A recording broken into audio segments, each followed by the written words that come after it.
Hey everyone, welcome back to So You Say You're Married. I am your host, Kodi Mann, your certified marriage coach. And this week I have a very interesting guest on. Her name is Anna Rova. She is based out of Sydney, Australia. However, she is from Europe and has been all over the place. So Anna has plenty of experience encountering people throughout the entire world. And I am so excited to dive in deep. Anna is a feminine embodiment coach. And her strengths her strengths are to clarify your weaknesses and how to embrace your feminine and masculine sides and how you find balance between those extremes in your relationships. And I thought, oh my gosh, I have to talk to this woman because I personally have struggled with that throughout my lifetime. And I know I have talked to many of you who struggle with the same things in your marriage, professionally, personally.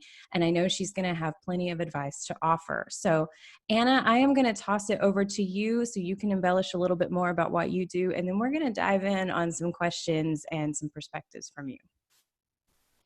Sure, sounds great. Thanks, Kodi, for having me. I'm actually in Canberra, not Sydney, but I'm sorry. 3 hours away from me. No, that's okay. I mean, everybody thinks Australia, Sydney, or Melbourne, so I'm actually in Canberra, but doesn't really matter. But I just wanted to clarify that small detail. Yeah, thanks for having me. Super excited to dive in. Yeah. Okay, so let's talk about how you got started first off as a feminine embodiment coach and where that journey brought you. Yeah, really interesting. I mean, where did I get started as a feminine embodiment coach? Okay, where do we begin? Let's begin from when I finished college in Europe. I went to Malaysia to work for one of the biggest personal growth companies out there. And I started in the customer support, and then I went into marketing and launch and everything. But this was my first kind of glimpse into personal growth and chakras and meditation and quantum jumping and, limiting beliefs and all of that stuff. And so I got exposed to so many things and I grew so much, but I always knew that I wanted to do something on my own. I just didn't know what it was. And so I was also working as a marketer, as an online marketer and a launch manager in the coaching world and the personal growth world, all of that. And then at some point I developed skills that allowed me to work online. Obviously, like the whole company provided that opportunity. So at some point, I broke up with my boyfriend and my life was over in Malaysia. And I said, I'm just going to travel the world and work remotely. And so I went onto this beautiful digital nomad journey, traveling around the world and working online. And so at that time, after I broke up with my boyfriend, I also started my own podcast, which is my first ever podcast before my current podcast. And I called it Men Inside Show. And I basically went on a quest to interview men about women and relationships because I didn't know how to date. I didn't know anything. And I saw this huge divide between men and women. And I was like, right, I'm going to talk to men. And this has led me to discover polarity, feminine, masculine polarity, David Data. And I got just fascinated by it. I don't know why. I mean, this is just the thing that I got to know and got pretty much obsessed with. And so during this whole time, when I was traveling, I actually met my CMM, which stands for Committed Masculine Man, in Colombia, actually. We met, and, I was working on my femininity. I revamped a lot of my limiting beliefs about men and relationships. And so, obviously, we came here to teach what we have to learn. So I went through a whole journey of reconnecting to my femininity, rediscovering myself as a woman, going on that career ladder, burning out and saying, no, who I am, and how does that impact my relationships with men? I've healed my relationship with my father. So there's a lot of things there. And I believe I was ready, and I attracted this man into my life. And so since then, we started traveling together, and we lived in Brazil and Mexico and Bali and Thailand, so all over the place until we came to Spain, and this is where I got pregnant. And he proposed 9 months later. I got pregnant, and long story short, we're in Australia because of that, because he's Australian. But in that course, I finished. So when I met him, actually, it was really interesting. I wrapped up my first podcast. I think because to me, it's like, right, this chapter is done. I've met my man. I don't need to interview men. I don't know. Something happened. So I finished that. And then I also quit my job somewhere after that. And we were kind of thinking of what should I do? And he knew I was so great with a podcast, and he knew. So he kind of encouraged me, let's start something together, because you're great on camera, you have great ideas and all of that. And I also started my blog back then. And so this is how Girl Skill, which is actually what my website is now, but we're all migrating into client now. 3 years ago, this is how my podcast started. And a few months after that, and I was all about redefining female success. That was my tagline. And I've uncovered the lies of female success, something that you mentioned, that contradiction and all of that. So I was going about that. And then this is how I stumbled upon a coaching certification from Jen Ward, which was Feminine Embodiment. I didn't know anything about it. That woman, I just so much resonated with it. I never saw myself as a coach, actually. I did not want to do coaching, but I just said, you know what? I have to follow this because this really speaks to me. So I finished my coaching certification. I started working with women one-on-one. And during that time, I also pivoted. I realized that one of the biggest pains that the modern woman is struggling today, who is successful, ambitious, I know a lot of your listeners are like that, myself included, they really struggle with their dynamics with men. They can't find men, they can't attract the right guys, where are all the good men gone? That's the big question. I saw everything that's going on in the world today, the media, and I just went for it. I went for the pain. I developed an amazing webinar and a program that would help women get out of their own head, revamp their limiting beliefs, embrace and embody their femininity, and thus attract amazing, great men, which are out there and are actually in the majority. So long story short, this is where we are today. That is a fantastic story. Oh my gosh, the things you must have done and seen, that alone, we're going to have a side conversation after the show about all your adventures, because I've got to hear some of these things. So you said something that really resonated with me in that introduction, and that was about the polarities between men and women and how a lot of these women struggle with their femininity. And I'm interested to hear what you have to say as far as treating femininity as not a weakness, but as a strength, something that we can embrace, because quote unquote, we're in a man's world. It's changing, but it's still, especially in the professional sector, it feels like you are in a man's environment primarily, especially as you climb the ladder. And over here in the US, that is very strong. So another question that I wanted to cover with you is a lot of things that I run into with my clients is they end up playing a role reversal accidentally. So a lot of my female clients, a lot of the wives will come in and start taking charge in the household because they're so used to taking charge throughout the day and everything else that they do. And it becomes a habit, almost a subconscious habit, really. And the man doesn't really know how to handle it because he doesn't want to step on her toes or upset her. And he's always corrected when he makes a decision, but he still wants to be the one that makes that decision. And then they end up getting in this spiral. And so a lot of things that I work on is coaching them out of that and a lot of communication to pull them out of that. But I would love to get your perspective on how you work with women to either change or avoid that role reversal so they can keep that nice, even flowing relationship going.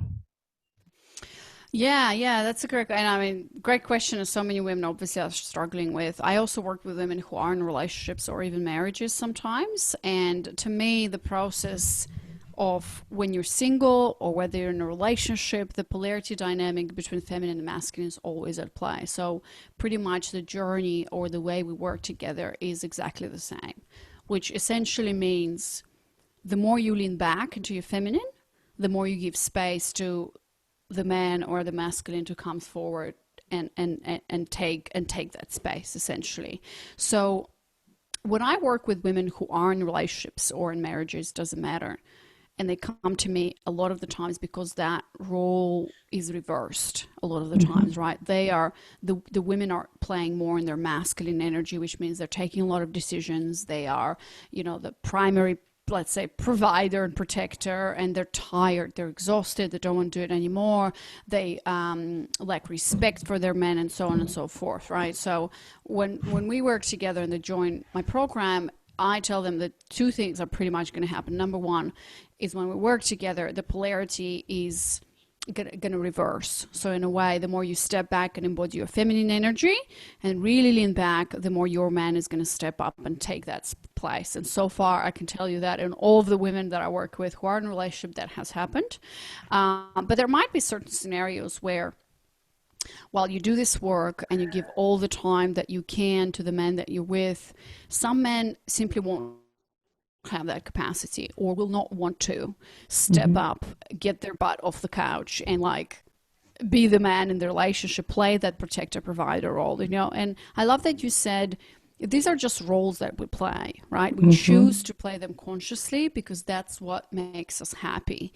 And I don't believe, and that's what makes us fulfilled as men and women in relationships, in heterosexual relationships, although polarity is always at play, even in same-sex relationships. So I don't believe in this. I mean, that's why 50-50 never works. And I've written an article about this. It's the 50-50 game that women themselves want to play, and because this is what we've been taught today, never works, because the 50-50 is impossible between men and women, because we're not the same, right? I'm the mother, you're the father. I'm the wife, you're the husband. I'm feminine essence, you're masculine essence. So how I look at it is we work with these polarities to embody them and to embrace them fully, where a couple is coming together in 100 equals 200 or even more. And that what makes us much more fulfilled in the relationship. And that's actually what builds attraction and maintains attraction over time. It's not attractive when my man says I don't know all the time, or is kind of this wishy-washy mind changing all the time. If I'm the one to make all the big financial decisions, keeping the household together, where I'm the mother and the father, parenting him, so many women find themselves parenting their men. And this is just you can't be attracted to your son or to a child, that's so. So how I work with women in terms of that, to answer your question, well, the work really starts, I believe, so obviously there's a whole step-by-step process that I've built. And it really starts with just understanding the polarities and how they work, and working on beliefs that we have around men, around women, and around relationships. And excavating those beliefs that are deeply rooted within us, that drive our behavior and thus create our reality and what we think about men, women, and so on and so forth. A lot of the times what I find is that women want to be in control because they're afraid. At the end of the day, at the bottom of control, there is fear that if I let go and trust, a lot of women have trust issues. They can't trust their man. And then they're like, well, how can I trust him if he doesn't do anything? Right? So at the bottom of all of that is a lot of fear, a lot of limiting beliefs around men. Like if a woman has not been able to trust men in her whole life, she won't be able to trust her husband or her partner or whatever. So that's a deeply rooted belief. And I always tell women, it's not about the man. It's about you. It's about knowing your worth, working with your beliefs, setting boundaries, and also understanding and knowing. One of the biggest aha moments that women report back when they join the program and work with me is the masculine journey, developing empathy and curiosity about the masculine journey that so many women are simply unaware of because they never had to deal with it or understand it.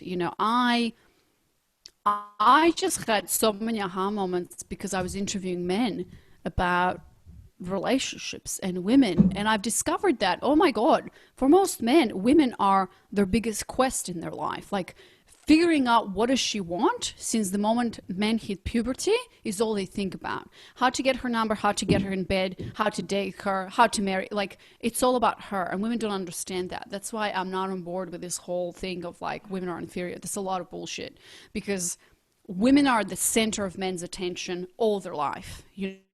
And if you really think about this, all the wealth that men are building, all the everything around is to provide and protect for their families and to love their wives and make them happy. They just want to make their wives happy. So that's where like a lot of this starts with like a worldview, changing your mindset, your worldview, your perspective, and really deeply rooted beliefs. And then from there, it's all about, rediscovering who you are as a woman and really embracing and embodying that part of you that's been dormant for quite some time. And especially today, it's so hard to do this because, again, we're bombarded left and right about how you should play the 50-50 game and how, you should go and march and, push and work and determine and fight and prove and all of that, which is detrimental to a lot of women. And on top of that, the modality that I work with, which I believe is kind of like the secret sauce, so to say, or the key, is what you asked me in the beginning, is feminine embodiment that I certified in. Because a lot of the times, and I find that the more women feel and the more women get out of their head and drop into their bodies, the more they're able to just be present here and now. So then it's not about the story in their head of he didn't take out the trash, he didn't do this and he didn't do that. It's more about how do I feel about this? And is this really such a big deal? And if it's not, allowing yourself to just let that shit go, because it doesn't matter. So many women are so caught up, and this is whether you're married, whether you're single. It's always that little tiny little thing that he didn't do right. And then you create that whole story around it. Where if you practice feminine embodiment and the tools and you dive deep into that, allow yourself to feel and release and let go and embody what you want. Oh my God, the men are like, whoa, what's happening to you? You're not, yeah. So it's a lot of this is like detached from the story, detached from the drama, and just be. Women don't know how to be and how to flow and how to be in their bodies, how to connect to their pleasure and their sexuality and bring that gift that we have and give that gift to men, because men go crazy and lose their mind around women who are just there. I always tell women, when you go on a first date or whatever date, the most attractive woman is who comes in there and is like, I wonder who I'll meet next. Surprise me. And she just sits there and is like really curious about this person who's on the other side, and she knows how to be in her body and just be here now and play. That's what's really, really attractive. Not a woman who comes on the first date and is like, have you fixed your childhood trauma? I just want to know right away. And by the way, I'm looking for a husband. What are you looking for? How many kids do you want? Where are you going in your career? Asking all the hard questions on the first date and sending them running before they even get a word out. Yeah, exactly. Yeah. I love what you're saying there, because a lot of what I work with is similar. I'll say it in a different way and see if it resonates with you at all. But I teach women how to not act fully on emotion, but to think with logic. So basically removing their emotions from the situation so they can think through the situation, really, the facts of the situation, not really how they're feeling. And then they can dictate how they want to feel about the situation once they've actually analyzed what's going on. And that has been a huge aha moment for a lot of women, because they get to step back and then they can control how they feel. They can control the emotions that they want to portray. And then it drives a different result for them, which in turn drives a different result from their husband. And it's really fascinating to watch them do that pivot and that change, and their relationship finally develop a stronger bond, because their husband understands their wife isn't going to go nuts every single time something happens, no matter how big or small it is, because she's able to rationalize and think things out. Yeah, well, this is actually quite different from what I do, but I see the value in what you do in terms of getting yourself out of the story and the drama of it all that happens, and going down that spiral where you can't control yourself, or you going like on a crazy spiral and your husband is like, holy shit, I need to get out of here, Mm-hmm. and I need things to cool down because I have no idea. So that's, I think that's amazing. But one of the things that I found is a lot of the times the emotion itself is there and you can't really control it a lot of the times, because what happens is, and this is where feminine embodiment really comes in, because it's honestly all about welcoming what you're feeling in a very safe way, where you don't Mm-hmm. have to suppress a lot of the things. And so if you practice feminine embodiment, these are the tools that I teach women on a daily basis. You're basically giving yourself an avenue for these emotions to release and to feel them fully. So when you do, a lot of the times what happens is that women bottle up a lot of the things every day and they don't express or release because they don't have safe ways to do that, right? And so what happens is it builds up, and then there is a volcano or a tornado where she totally goes crazy because she can't hold it anymore. So in order for that not to happen and to ruin a lot of different beautiful things that you have with your, Mm-hmm. and it also we also have to talk about, for example, I teach about menstrual cycle awareness, knowing that women constantly go through cycles, and when you're premenstrual, it's better not to talk to anyone. I'm going through these phases right now and I'm like, can't handle the world. When you're bleeding, for example, I mean, women are Mm-hmm. so numbed out, so disconnected from their bodies, where, like, I think Christian Northrop or Kate, I can't remember which one, beautiful book, Women's Bodies, Women's Wisdom. A lot of wisdom that we have as women is really our connection to our body and our connection to our sexuality, for example, and menstrual cycle and so on and so forth. So knowing what's happening with you, like, I find a lot of women are like, oh my God, I thought I was crazy, like literally crazy. And now I'm like, oh, I'm not actually crazy. I'm just premenstrual, and it's okay. Mm-hmm. Removing that taboo or the veil of, oh, she's just PMSing. Like, whatever. I am PMSing. I'm a woman. And until I gave birth to my daughter, I didn't even realize what this whole bleeding thing is all about. But now I'm like, oh my God, every month I'm releasing an egg. I could be pregnant. So, yeah, so I just want to say that having that emotional release rather than even control, and allowing yourself to move your body and release in that way. And this is kind of, what I found. Obviously, there's so many different modalities. I'm sure, Kodi, you're doing this in a way that's just a different way. Like, how can we look at the situation, remove ourselves from the drama, look at this cold mind. And that's why you probably, a lot of these women come to you, because they need an outside perspective, because when you're in the tornado or the volcano, you're in the lava of it all, you can't see it. And so when you are with someone who can give you that perspective and kind of allow you to cool down and see, well, is this really a big deal? Let's look at that. Is it you? Is it him? What's really going on here? And then once you understand, you can make a collected decision. But I found that in my work, it's so important to give yourself avenues and ways to release it on a continuous basis, so that you just feel like you're in control, but not really. You're actually in flow, because you Mm-hmm. can't really control. Um, you can just be aware and really show up as yourself fully. I think that would be so rewarding for a lot of people, because a lot of them struggle with even knowing who they are, much less being in tune with their body and feeling, understanding their emotions, understanding the feelings that are coming through. And like you say, women think they're crazy because they don't understand that connection between the two half of the time, until they talk to someone else and go, oh my gosh, you're going through the same thing as me.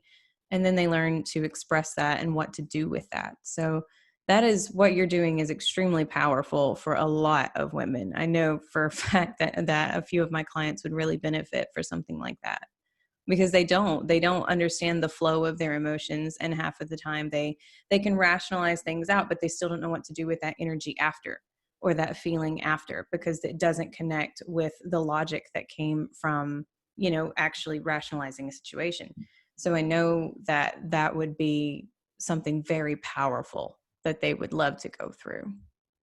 So, Anna, I want to say thank you very much for being on the show with me. This has been extremely insightful, and I know it's going to provide a lot of benefit to my listeners and hopefully yours as well.